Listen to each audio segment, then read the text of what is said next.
കഴിഞ്ഞ ആഴ്ച അമ്മയ്ക്ക് അടിവയറുവേദനയും ചെറിയ ബ്ലീഡിംഗ് ഒക്കെ കണ്ടപ്പോൾ ഹോസ്പിറ്റലിൽ കൊണ്ടുപോയപ്പോൾ യൂട്രസിൽ ചെറിയ മുഴകൾ കാണുന്നു. ഇതെങ്ങനെ ഇത്ര പെട്ടെന്ന് മുഴകൾ ഉണ്ടാവുന്ന യൂട്രസിൽ? അമ്മയ്ക്ക് ശരിക്കും ഹോർമോണൽ ഇംബാലൻസ് ഉണ്ടാവും. അമ്മയ്ക്ക് ഈസ്ട്രോജൻ്റെ അളവ് വളരെയധികം കൂടുതലായിരിക്കും.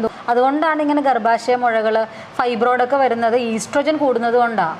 അതെന്തുകൊണ്ടായിരിക്കും ഈസ്ട്രോജൻ കൂടാനുള്ള കാരണം എന്തായിരിക്കും? നമ്മുടെ ശരീരത്തിൽ ഈസ്ട്രോജൻ കൂടുന്നതിൻ്റെ മെയിൻ കാരണം ഇൻസുലിൻ റെസിസ്റ്റൻസ് ആണ്. അതായത് നമ്മുടെ രക്തത്തിൽ ഇൻസുലിൻ എന്ന് പറഞ്ഞൊരു ഹോർമോണിൻ്റെ അളവ് കൂടുമ്പം നമ്മുടെ ശരീരത്തിൽ ആരോമാറ്റൈസ് എന്ന് പറഞ്ഞൊരു എൻസൈം പ്രൊഡക്ഷൻ കൂടും. ഈ എൻസൈം ശരിക്കും നമ്മുടെ ശരീരത്തിലെ ടെസ്റ്റോസ്റ്റിറോൺ എന്ന് പറഞ്ഞൊരു ഹോർമോണിനെ ഈസ്ട്രോജനായിട്ട് കൺവേർട്ട് ചെയ്യാൻ ഹെൽപ്പ് ചെയ്യുന്നൊരു എൻസൈമാണ് ഇത്.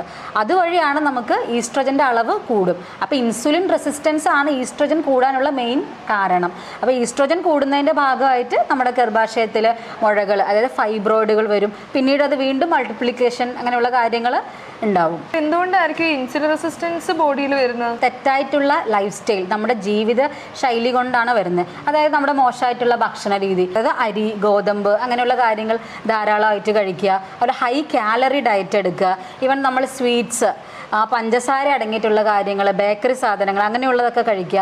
അതുപോലെ തന്നെ പ്രോപ്പറായിട്ട് ഉറക്കമില്ലായ്മ, അതുപോലത്തെ പ്രോപ്പറായിട്ട് എക്സസൈസ് ചെയ്യാത്തത്, ഈവൻ ടെൻഷൻ, സ്ട്രെസ്സ് ഇങ്ങനെയുള്ള കാര്യങ്ങളൊക്കെ നമുക്ക് അവസാനിക്കുന്നത് ഇൻസുലിൻ റെസിസ്റ്റൻസിലായിരിക്കും. അപ്പോൾ ഇതിനെ കറക്റ്റ് ചെയ്യാനായിട്ട് അപ്പോൾ എന്ത് ചെയ്യണം? അത് കറക്റ്റ് ചെയ്യാൻ വളരെ നമുക്ക് ഈസിയാണ്. അതായത് ഈ പറഞ്ഞ രീതിയിൽ ജീവിതശൈലിയിൽ നമ്മൾ മാറ്റങ്ങൾ വരുത്തുക. അതായത് പ്രോപ്പറായിട്ട് നിങ്ങളൊരു ഡോക്ടറെ കാണുക, എന്തെങ്കിലും വേറെ ഹോർമോണൽ ഇൻബാലൻസ് ഉണ്ടോ എന്ന് ചെക്ക് ചെയ്യുക. അപ്പോൾ ഒരു കാര്യം കൂടെ ശ്രദ്ധിക്കണം, ബ്ലീഡിങ്ങോ കാര്യങ്ങളോ ഉണ്ടെങ്കിൽ എന്തായാലും ഡോക്ടറെ കാണണം.